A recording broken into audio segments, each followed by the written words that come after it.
Buka mata, tajamkan minda, jangan pening, kita buat dia pening.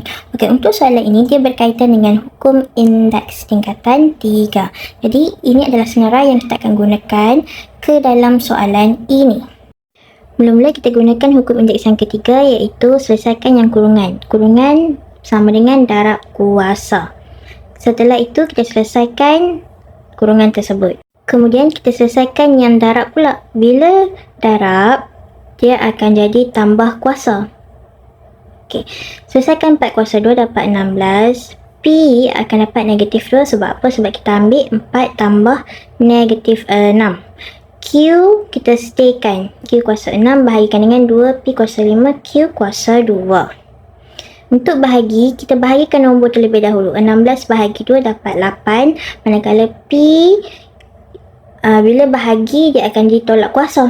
Bila tolak kuasa, dia akan dapat negatif 7. Sebab apa? Sebab kita ambil negatif 2 tolak 5. Q pula, kita ambil 6 tolak 2. Akan dapat 4. Bila ada kuasa negatif, kita kena letak dia kat bawah, jadikan dia positif. Matematik ni bukan magic, dia cuma logik. Bye!